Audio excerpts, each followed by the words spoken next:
গত পরশুদিন আপনারা সবাই জানেন যে যখন আদিবাসী সংগঠনগুলো একত্রিতভাবে তারা মতিঝিলে যাচ্ছিল, এনসিটিপি অভিমুখে মার্চ করছিল, তখন স্টুডেন্টস ফর সভারেন্টি নামে একটি সংগঠন তারা দেখা যায় যে মারমুখী হয়ে ওই আদিবাসী সংগঠনগুলোর উপর হামলা করে এবং আমাদের বৈষম্যবিরোধী ছাত্র আন্দোলনের নির্বাহী কমিটির সদস্য রূপাইয়া সে ভয়াবহ খুবই বাজেভাবে আহত হয়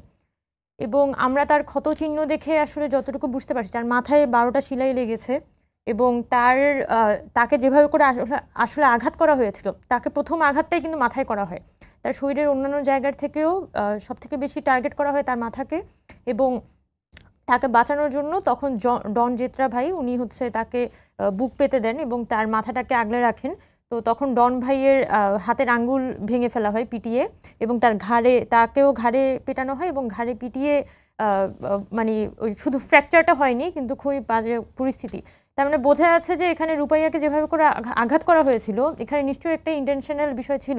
এবং রূপাইয়ার আঘাতের ধরনগুলো দেখে আমাদের মনে হয়েছে যে এখানে অবশ্যই এখানে একটা হত্যার উদ্দেশ্যে তাকে আঘাতটা করা হয়েছে।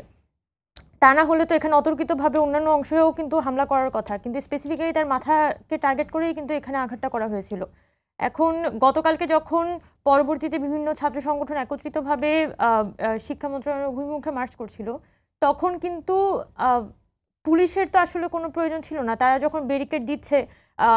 আপনি যদি ব্যারিকেডের সামনে দেখেন যে কতজন মানুষ আসছে, খুব বেশি মানুষ ছিল এটাও তো আসলে বলার সুযোগ নেই। যদি হাজার হাজার মানুষ থাকতো এবং হাজার হাজার মানুষ সচিবালয় অভিমুখে মার্চ করছে তখন হয়তো পুলিশের থামানোর জন্য একটা অ্যাকশনে যেতে হতো, কিন্তু সেটা না করে পুলিশ একটা ব্যারিকেড দিয়েছে এবং সেইখানে ব্যারিকেড টানার সময় পুলিশ সেখানে জল কামান সাউন্ড গ্রেনেড নিক্ষেপ করে তাদেরকে ছত্রভঙ্গ করে দেওয়ার চেষ্টা করে। একই সাথে একজন পথচারী যাচ্ছিল, ওই পথচারীকে রাস্তায় পা ভেঙে দেয়। এই যে একটা ভয়াবহ একটা মারমুখী পরিস্থিতিতে এসে বাংলাদেশ পুলিশ আজকে অভ্যুত্থানের 5 বছর পরে, অভ্যুত্থানের সময়ে আমাদের সবাই মনে থাকার কথা যে যখন 5 আগস্ট শেখ হাসিনা সরকারের পতন হয় তখন কিন্তু ইভেন 3 আগস্ট যখন পুলিশ এভাবে সাধারণ মানুষকে হত্যা করছিল ওই সময়ও কিন্তু আমরা শাহবাগে মার্চ করার সময় যখন আমরা শহীদ মিনার থেকে শাহবাগ অভিমুখে মার্চ করছিলাম তখন কিন্তু আমরা থানাগুলো প্রোটেক্ট করেছি যে থানায় কেউ হামলা করতে পারবে না। কিন্তু 5 তারিখে যখন পুলিশ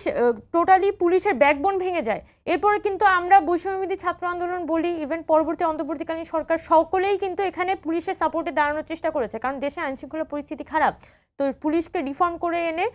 যারা অন্তত জুনিয়র কনস্টেবল যারা আছে, যারা এখানে খুবই জুনিয়র পোস্টগুলোতে আসে তাদের জায়গাগুলো চিন্তা করে কিন্তু এখানে অনেক ধরনের রিফরমেশনের কথাও কিন্তু সরকারের পক্ষ থেকে চিন্তা করা হয়েছে। কিন্তু এটার পরও যেহেতু বোঝা যাচ্ছে যে আসলে পুলিশ তার একটা অভ্যাস হয়ে গেছে, মানে সে যেহেতু গত 15 বছর এই ধরনের একটা সিস্টেমে ফাংশন করেছে, যে সিস্টেমে তার পুরো কাজই ছিল কিন্তু মূলত দমন পীড়ন করা, সে মানুষের সেবা দেওয়ার জন্য কিন্তু চাকরি নিত না। সে যখনই পুলিশে ধরেন বিসিএস দিয়ে কেউ পুলিশে যাচ্ছে তখন কিন্তু তার মাথায় ওই মূল মানসিকতা থাকতো না যে সে আসলে মানুষের সেবা করছে, তার মাথাতেই থাকতো যে সে আসলে ওখানে চুরি দুর্নীতি বাটপাড়ি করার জন্যই যাচ্ছে এবং সেটার উদ্দেশ্যেই তার পুরনো অভ্যাসের কারণেই গতকালকের হামলাটা হয়েছে নাকি পুরনো অভ্যাস। একই সাথে যদিও এখানে আসলে কোনো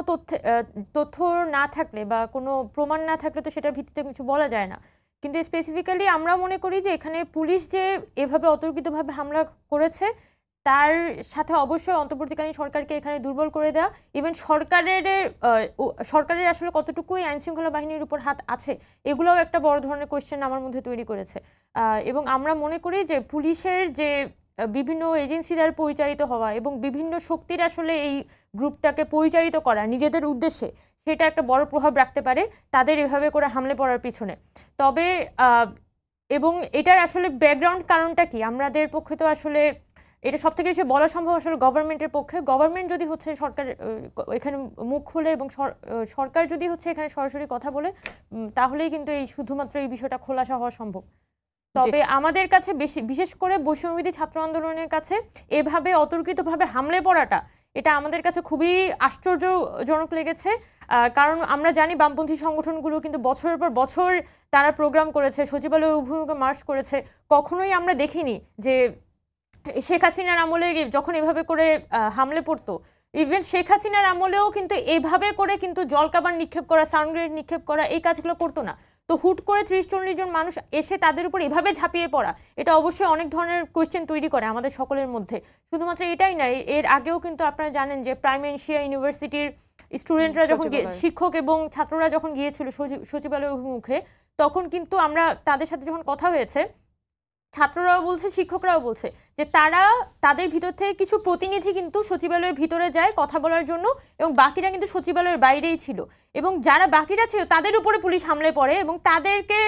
রীতিমতো একটা মনে হচ্ছে যে অভ্যুত্থানের সময়কার পরবর্তী সময়ে পুলিশ যে পাওয়ারটা হারিয়েছে সেই পাওয়ারটা তারা রিগেন করার চেষ্টা করছে এই ছাত্রদেরকে মেরে। তো স্বাভাবিকভাবে পুলিশের যে সরকার কি তাহলে নিয়ন্ত্রণ করতে পারছে না পুলিশকে? এখন পুলিশের যে ধরনের আচার আচরণ লাস্ট যে 2 ঘটনা আমরা দেখলাম, সেটা দেখে তো আমাদের এটাই মনে হচ্ছে যে গভর্নমেন্ট আসলে